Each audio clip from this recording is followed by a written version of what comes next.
예, 생명 대신 예수님, 사람들의 빛 대신 예수님, 그런 말이고요. 지난주의 메시지에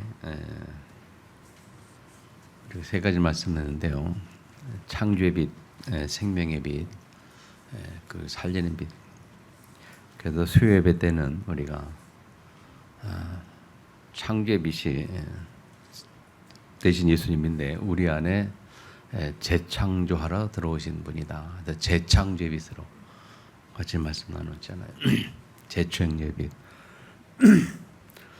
우리를 재창조하러 우리 안에 들어오셨고요.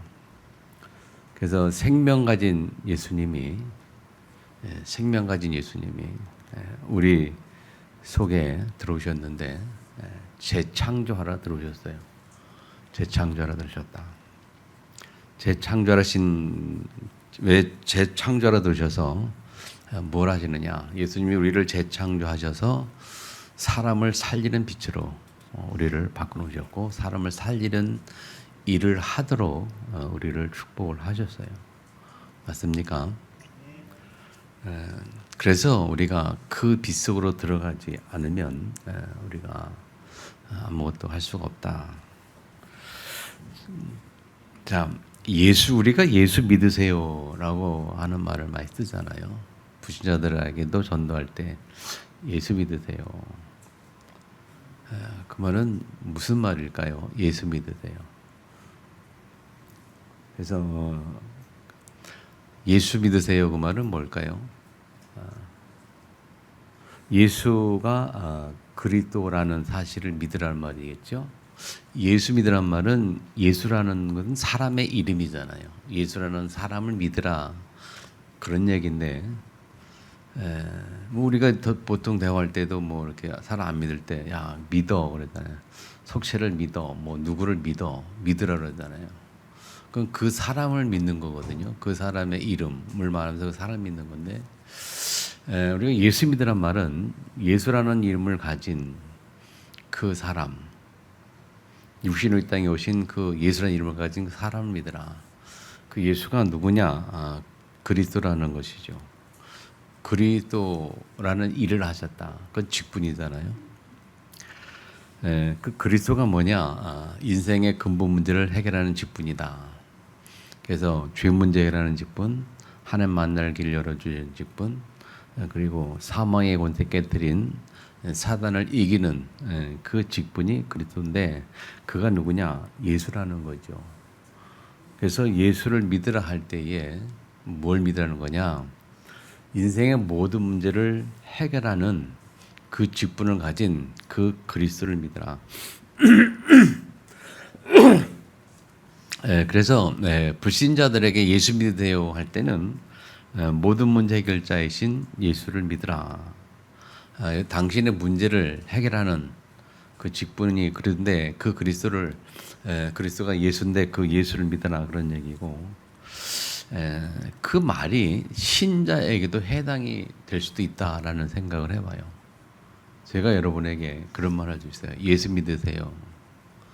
그 말은 예수가 그리스도라는 말을 안 믿는다는 말이 아니고 그걸 믿긴 믿는데 예수 믿으세요. 진짜 믿으세요라고 말할 때 어떤 의미일까요? 신자들에게도 할 수 있다고 생각하는데 신자들에게 예수 믿으라 말할 때는 주인의 개념 우리가 예수를 나의 구원자로 주로 영접했잖아요.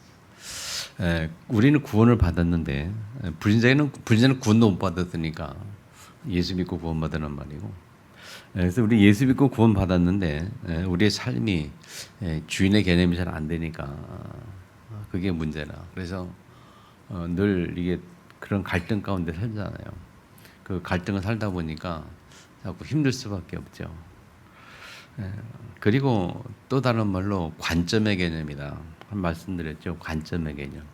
예수님의 관점을 가지고 봐야 되는데 자꾸 내 기준으로 내 관점을 가지고 세상의 관점 가지고 뭐든지 바라보니까 문제를 바라봐도 사건을 바라봐도 뭐 사람을 바라봐도 거의 내 관점, 세상의 관점 뭐 그런 거 바라보니까 또 뭐 우리는 뭐 복음의 관점, 뭐 율법의 관점이라고 할 때 그런 것도 있고 이 관점이 참 문제예요. 그래서 좀 예수님의 관점으로 바꾸는 그런 복음의 관점으로 바꾸는 좀 은혜가 우리에게 필요하고요. 또는 선택의 개념이다. 선택 개념. 예수를 믿을 때 선택 개념. 내 자신을 선택하지 말고 빛 대신 예수를 선택하라. 우리가 예수 선택하고 그거 붙잡고 가야죠.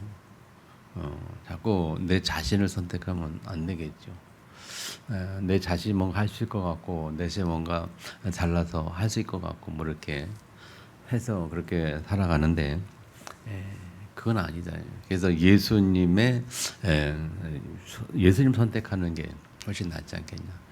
그런 의미에서 본다면 우리가 예수를 안 믿는 경향이 많다. 그렇게 볼 수 있겠죠. 그래서 한번 그런 의미에서 한번 옆 사람과 인사합시다.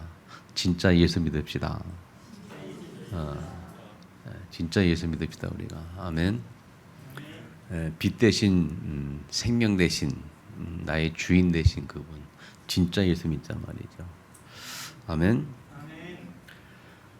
지난주 메시지를 저는 많이 계속 한 주간도 묵상하고 또 묵상하고 하는데 정말 저에게는 많이 은혜가 되고 답이 됐어요. 제 창조의 빛인데 예수님은 창조자의 도체인데 지금 그분이 우리 속에 오실 때는 재창조의 능력으로 오셨어요. 그 의미를 잘 아시기 바랍니다. 자, 예수가 생명이잖아요. 생명인데 내 안에 살아있다면 생명은 살아있다는 거거든요. 내 안에 살아계시는데 어떻게 살아계시냐? 나를 재창조하려고 살아계신 거예요. 나를 다시 만들어 가시려고. 아멘. 이 의미를 여러분 좀 묵상하시고 기도하시기 바랍니다. 나를 재창조하시려고 내 안에 계신단 말이죠. 왜 내 삶의 주인 되려고 하느냐? 왜 내가 주인을 모셨고 왜 우리가 그분을 주인으로 모셔야 되고 예수님이 왜 내가 주인 되어야 되느냐? 예수님이 나를 재창조할 때에 그게 온전한 승리의 삶이고 성공의 삶이기 때문에 그래요. 아멘. 자, 그러면 예수님이 나를 왜 재창조하실까요? 왜 다시 만들어 가실까요? 이유가 뭘까요? 육신적으로 잘 먹고 잘 살라고 그럴까요? 물론 그것도 당연히 포함됩니다. 근데 그거는 두 번째 문제예요. 나를 재창조하는 목적이 뭡니까? 세 번째 뭐냐? 살리는 빛. 살리는 빛으로 우리를 축복하시는 거예요. 살리는 빛으로 나를 재창조하시는 거예요. 뭘 살립니까? 사람을 살리는 빛으로 나를 재창조해 가시는 거예요. 아멘 안 하시네. 네? 내 안에서 예수님이 생명으로 오셨는 살아계시는데 어떻게 살아있냐? 나를 다시 만드셔서 재창조하셔서 사람을 살리는 빛으로 우리를 만들어 가신다니까요. 그 증거가 뭐냐? 살리는 빛이라는 증거가 그거예요. 예수님의 부활 메시지예요. 마지막에 하신 메시지 뭡니까? 하늘과 땅의 모든 것을 내게 주셨으니 라고 말하면서 하늘과 땅의 모든 것을 가진 내가 너에게 말하노니 그 말이에요. 너희는 모든 민족으로부터 제자를 삼아. 그렇게 말합니다.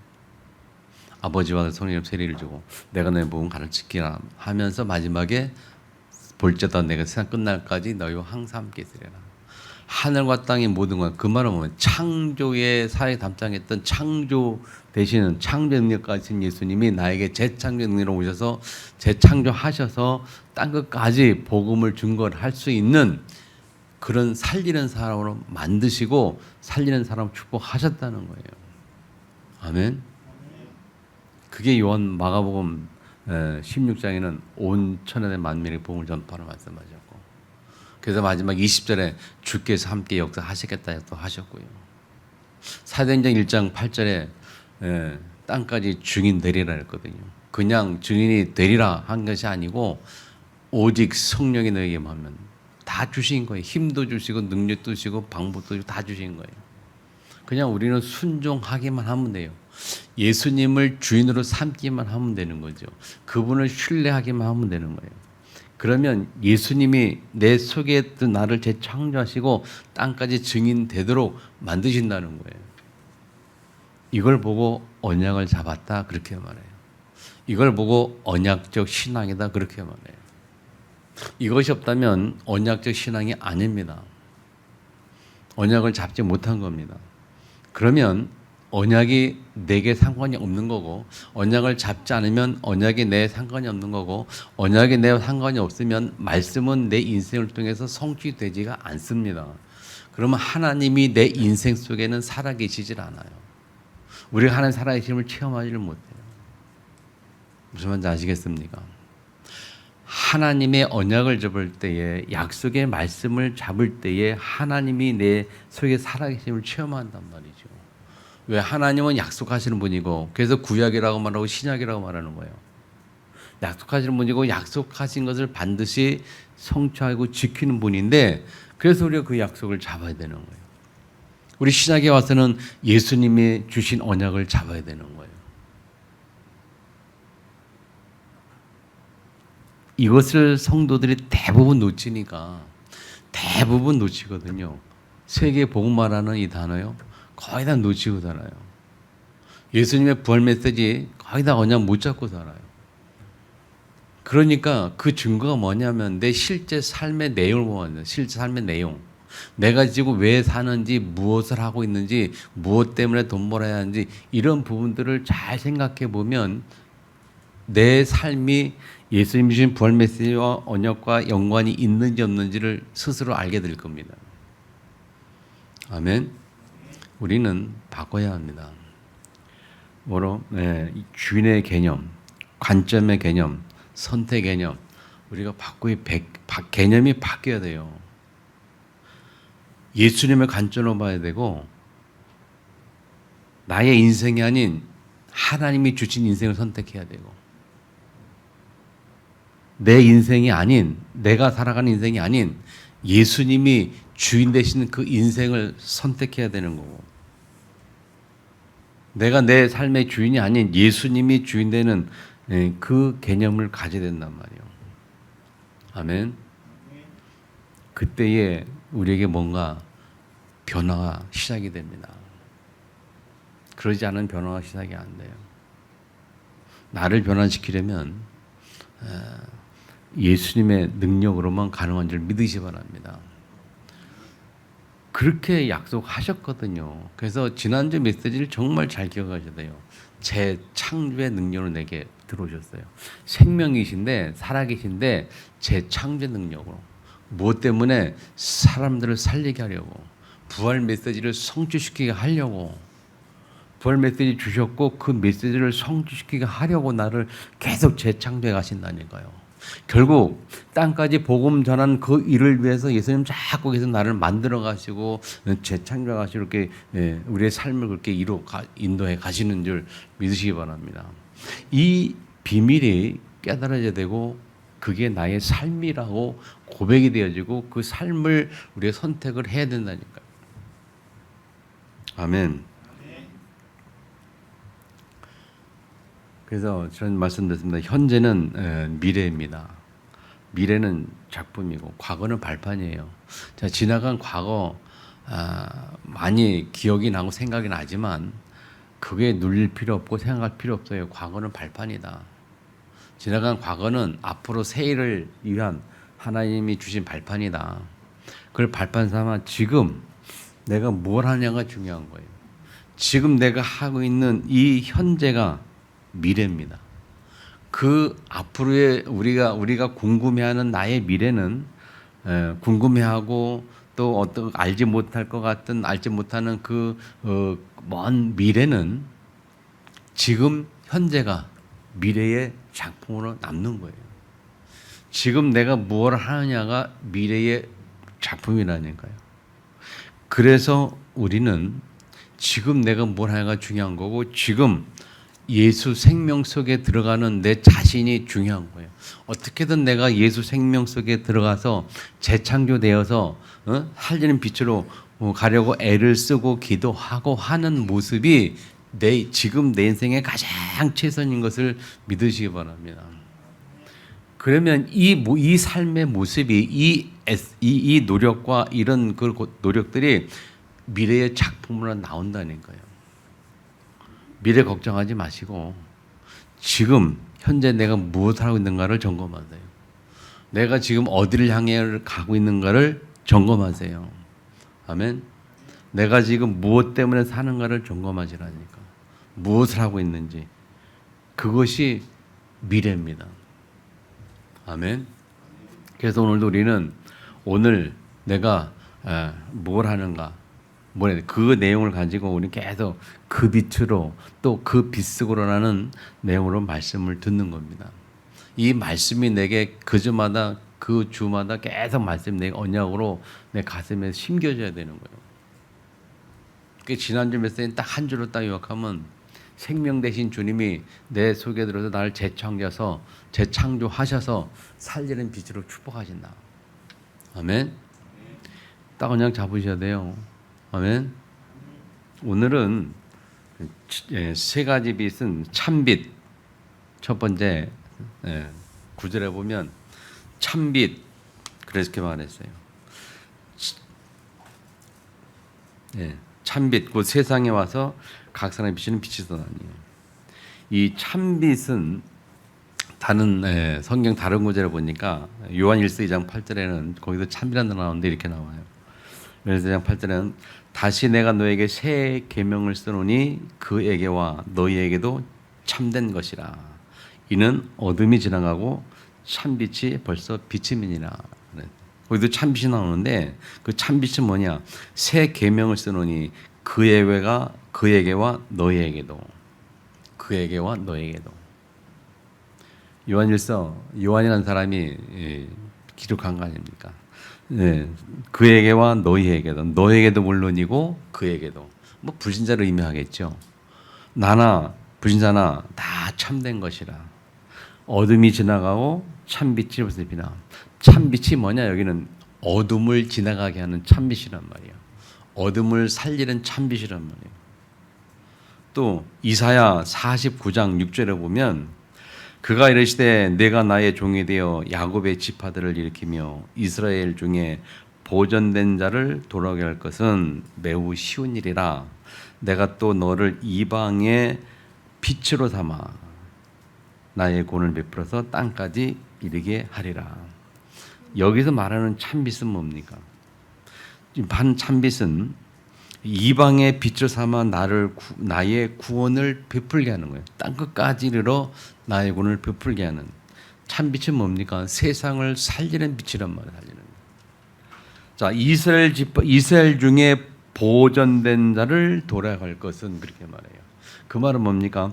세상에 우리가 나아가는 세상 현장에 이스라엘 보존된 자라고 기록하는 것처럼 우리가 가는 현장에는 하나님이 예비하신 구원 주시로 작정된 자들이 다 있다는 거예요.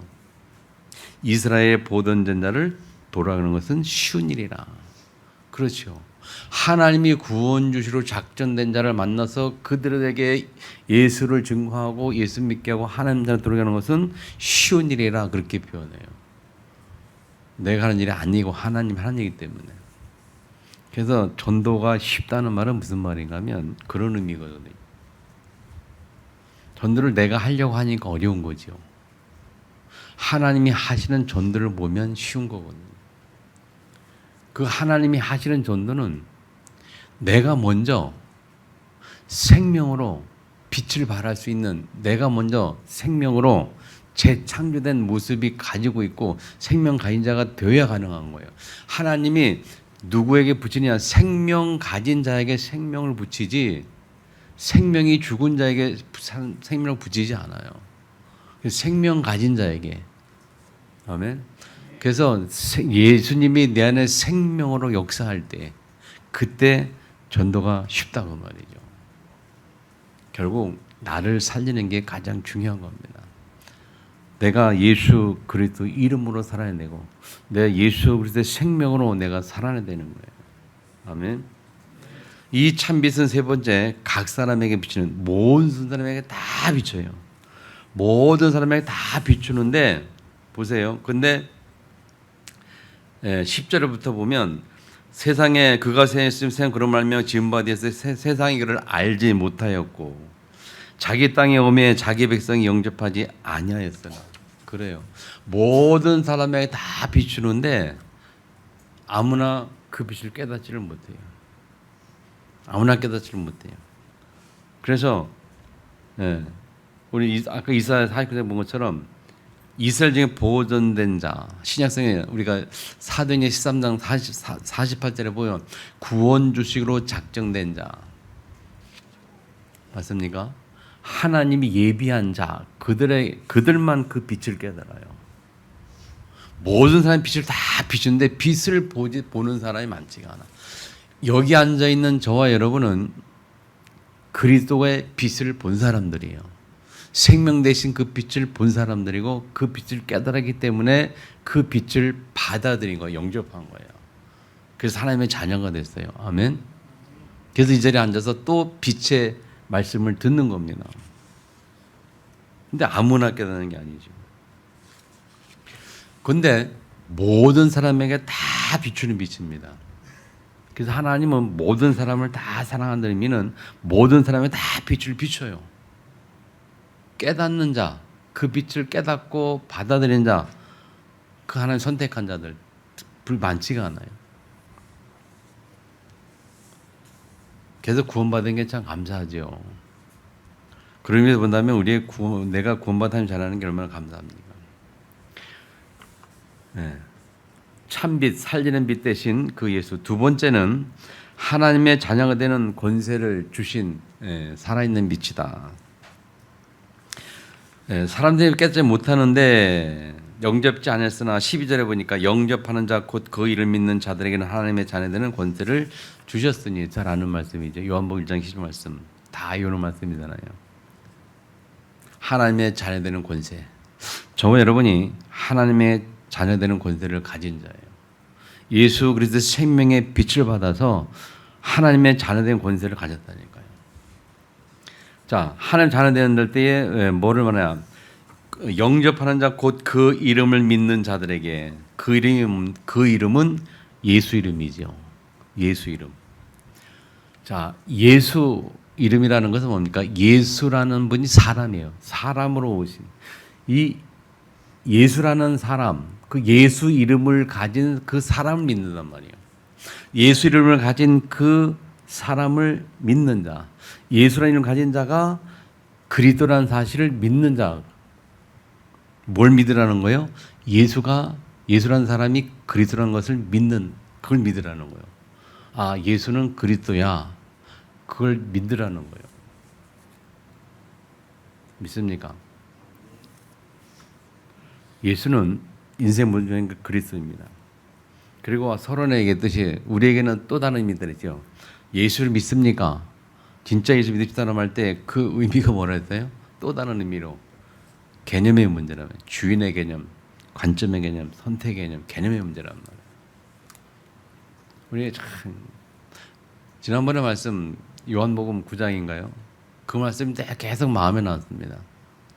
날부터 맹인된 자를 보고 사람들이 누구 죄 때문에 그러냐, 부모의 죄냐 자신을 막 묻고 따질 때에 예수님이 딱 정리했어요. 누구 죄도 아니다. 하나님이 하고자 하는 일이 있다. 그게 말씀이에요. 그 예수님의 관점이에요. 사람의 관점은 다 그렇게 봐요. 저 누구 때문에 뭐 때문에 자꾸 때문에 그래요. 그게 사람의 관점이에요. 예수님의 관점은 아니야. 하나님이 보시는 관점, 예수의 관점은 하나님이 하시고자 하는 일이 있다. 하나님의 계획이 있다. 그 말이에요. 우리가 자녀들을 키울 때 자녀들은 문제가 있고 어려움이 있을 수도 있죠. 갈등이 있을 수도 있죠. 자녀들이 이런 말도 안 듣고 저거 어떻게 할 수도 없고 누구 때문에 하나님의 계획이 있다는 예수의 관점으로 봅니다. 자꾸 우리는 내 관점으로 생각해가지고 자꾸 뭔가 하려고 해요. 내 관점으로 보니까 뭔가 자꾸 하려고 해. 예수님의 관점으로 보면 하나님의 계획을 믿게 되면 우리는 그 사람을 향하여 기도할 수 있어요. 그때 진짜 기도가 그때 나오는 거예요. 그전에는 가짜 기도예요. 그전에는 하나님 제 고쳐주세요, 뭐 해주세요. 그 가짜 기도예요.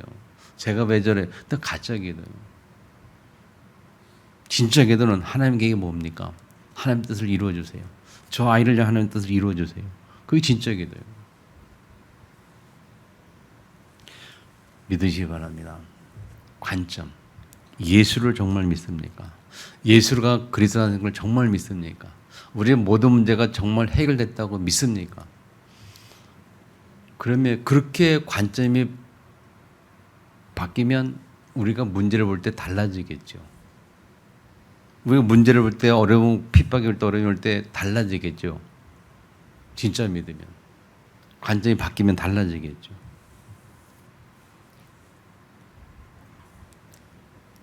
그런 사람 보고 13절에 하나님께로부터 난 자다. 그렇게 하나님께로부터 난 자다. 그 말은 다시 말하면 하나님이 우리에게 은혜를 주셔야 돼요.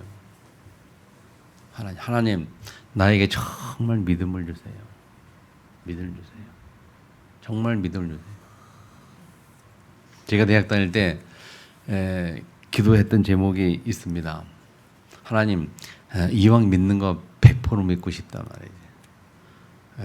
믿을 때 그 믿음이 뭔지를 몰랐어요. 도대체 믿는 게 뭘까? 믿는다는 게 뭘까? 참 궁금했어요.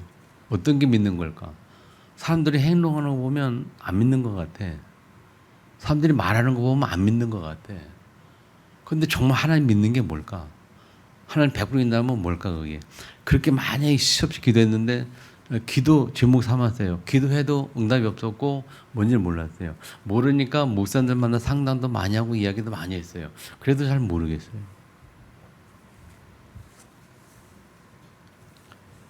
믿음이 뭡니까 여러분? 그래서 하나님 믿음 주세요. 은혜 주세요. 믿음은 하나님이 주시는 거예요. 하나님의 은혜요. 그래서 믿음으로 말미암아 하나님 은혜를 인하여 믿음으로 말미암아 하나님의 은혜를 인하여 믿음으로 말미암아 구원을 받았잖아요. 지금도 그래요. 지금도 하나님의 은혜를 인하여 믿음으로 말미암아 예수가 나의 주인 되고 예수가 나에게 살아 있고 예수가 나를 재창조하시고 믿음으로 말미암아. 아멘. 믿음 갖기 바랍니다. 믿음 달라고 기도하세요. 아멘. 진짜 믿음 달라고 기도하시라니까요. 자꾸 우리는 믿음이 자꾸 우리 믿음 뭐랄까 믿음의 기준이 아니고 자꾸 이 믿음 복음인데 믿음 복음의 기준이 아니고 자꾸 우리 법의 기준, 윤리율법, 도덕을 가지고 자꾸 그런 내 자신의 세상적인 그런 기준을 가지고 자꾸 잣대를 다니게 된단 말이죠. 진짜 믿음을 주세요, 하나님. 하나님께서 난 자. 이 단어를 잘 기억하세요. 하나님께서 난 자. 하나님, 내가 예수가 그랬으면 알게 하셨겠다. 그래서 예수 믿게 하고 하나님 자녀를 삼으셨는데 지금도 하나님 나를 그렇게 했다면 지금도 나에게 은혜 주시고 믿음 주셔서 내 안에 예수님이 재창조를 이루시는 그 믿음으로 말미암아 나를 재창조시켜 주옵소서 기도하시라니까요. 우리가 재창조되어야 합니다. 우리는 예수님에 의해 우리 삶이 만들어져 가야 돼요. 하나님의 능력으로 하나님의 은혜로 우리 삶이 만들어져 가야 된다니까요. 내 인생을 내가 만들어 가려고 하지 마세요. 내 인생을. 나도 모르게 저도 나 자신도 모르게 자꾸 내 인생을 내가 만들어 가려고 그래요.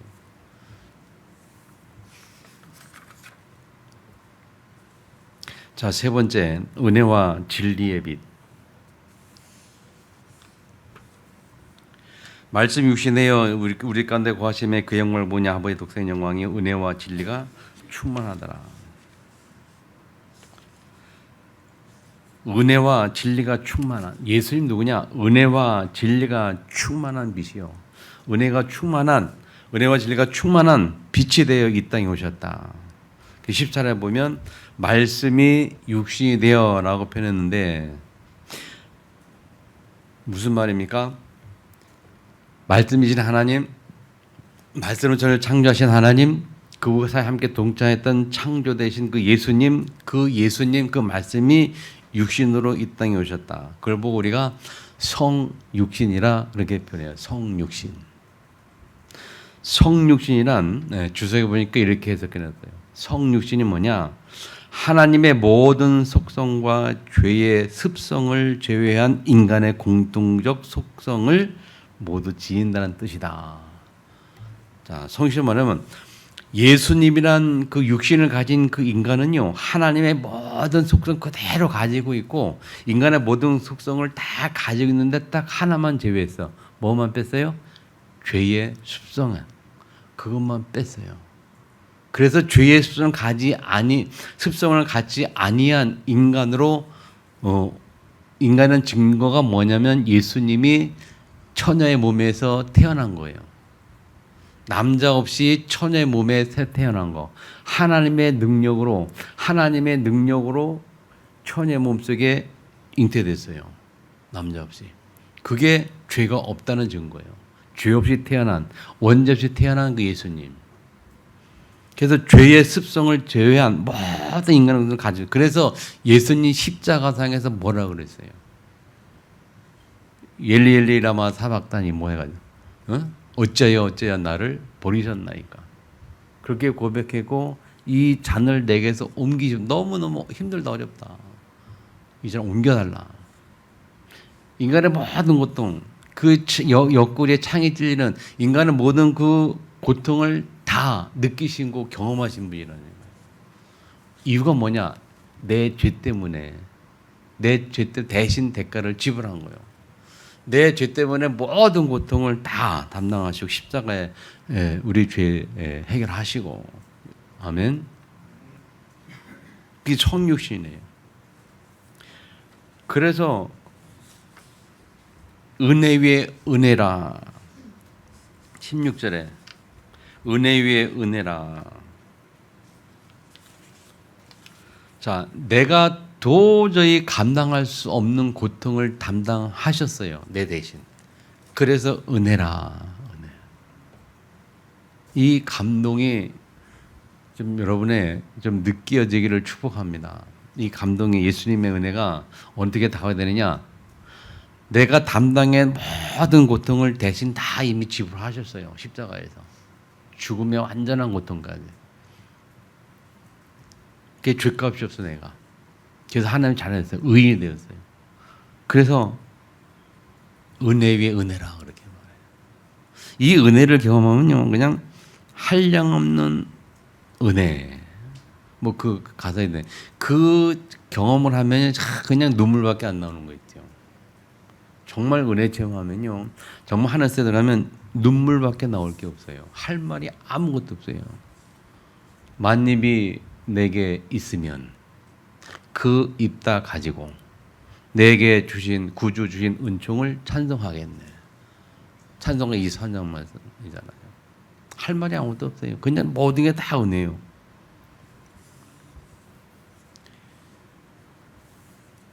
그 은혜, 그 얼마나 기억합니까? 다 은혜.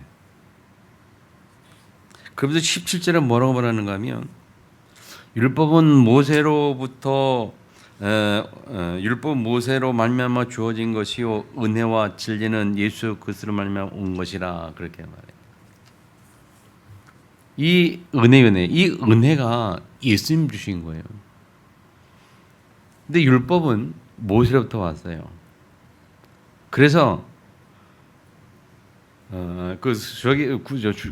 주석에 보니까 이렇게 되는데, 율법은 의에 대한 하나님의 기준을 설정해 놓은 것이고, 율법은 의에 대한 하나님의 기준을 설정해 놓은 것이고, 다시 말하면 의가 뭐냐 할 때에 하나님의 기준, 율법을 다 지켜야 그게 의다 그 말이죠.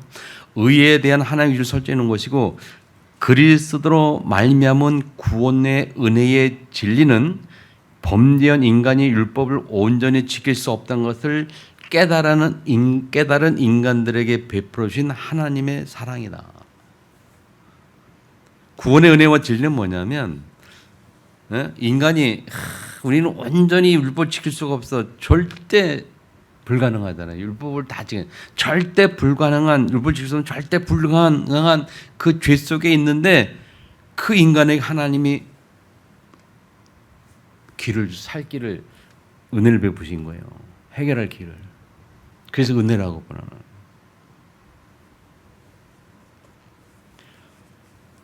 그래서 로마서 5장 20절 보세요. 로마서 5장 1절 보니까 율법이 들어온 것은 범죄를 더하게 하려 함이라. 그러나 죄가 더한 곳에 은혜가 넘쳤나니. 무슨 말이죠? 율법이 들어서 죄가 드러나기 시작하나요? 근데 죄가 많이 율법이 들어가다 죄가 많이 계속 드러나요. 드러나면 드러날수록 뭐가 넘치죠? 은혜가 넘치는 거예요. 죄가 많은 인간이 은혜가 더 크죠. 죄 조금 있는 사람보다. 넘쳤나니 이는 죄가 사망 안에서 왕노릇한 것 같이 은혜도 또한 의로 말미암아 왕노릇하여 주 예수 그리스도로 말미암아 영생에 이르게 하려 함이라. 또 신명기 28장 보세요. 1절 보면 내가 내 하나님 여호와의 말씀을 삼가 듣고 내가 오늘 내게 명령하는 그의 모든 명령을 지켜 행하면 내 하나님 여호와께서 너를 세계 모든 족에 뛰어나게 하실 것이라. 자, 신명기 28장은 우리가 잘 아는 것처럼 무슨 장이냐면요. 신명기 28장은 축복과 저주가 관한 내용이에요. 그래서 신명기 28장 1절에 여호와의 말씀을 내가 듣고 오늘 내가 내게 명령하는 그 모든 명령을 지켜 행하면 그랬어요. 지켜 행하면 내 하나님 여호와께서 너를 모든 민족에 뛰어나게 하실 것이라. 그러면서 그 밑에 복이 쭉 나와요. 무슨 복이냐? 모든 복이 내게 임하며 내게 이르되 성읍에서도 복을 받고 들에서도 복을 받을 것이며 내 몸의 자녀와 내 토지의 소산과 내 짐승의 새끼와 소양과 양의 새끼 복 받을 것이며 내 광주의 떡반죽 그릇이 복 받을 것이고 내가 들어와도 복을 받고 나가도 복을 받으리라. 뭐 계속 나와요. 복에 대해서. 그리고 또 쭉 넘어가서 20절까지 보면 19절부터면 아니요. 15절부터는 내가 만일 여호와의 말씀을 순종하지 아니하면 그렇게 나와요. 말씀 순종하지 않으면 말 지키지 않으면 저주가 나오는데 저주 내용이 쭉 나와요. 자, 잘 보세요. 구약에는 율법이 모세부터 하다 그랬죠. 구약에는 율법을 지키면 볼 받고 율법을 안 지키면 저주를 받았어요. 구약에는. 그래서 이스라엘 백성은 하나님 말씀 안 들으면 계속 저주받았다. 말씀 들으면 축복받고. 이게 구약이에요. 근데 신약에 와서는 예수님이 그 모든 율법을 완성 다 하셨어요. 율법 100% 완전 다 지키서 완성하시고 그분이 그 율법으로 말미암아 드러난 모든 죄값을 십자가에서 지불하셨어요. 그래서 그 예수를 믿는 자에게는 죄가 없는 은혜를 주셨어요. 그래서 은혜 위에 은혜라. 은혜. 은혜와 진리가 충만하더라. 이 말의 의미를 잘 이어가세요. 지금 신약에 사는 우리는 굉장한 은혜 가운데 있는 거예요. 옛날에는 말씀을 지켜야 복을 받아요. 이 신명기 28장 이거예요. 내 명령을 지키면 여호와의 계명을 지키면 이런 복을 다 줬다 그러고 안 지키면 저주를 받겠다 그랬거든요. 지금도 하나님 그렇게 우리가 말씀하신다면 우리가 어떻게 되겠습니까? 근데 지금 그렇잖아요. 예수님께서 그 모든 율법을 다 완성하셨어요. 그래서 지금은 율법이 왕노릇하는 시대가 아니에요. 지금은 복음이 왕노릇하는데 복음이 위야.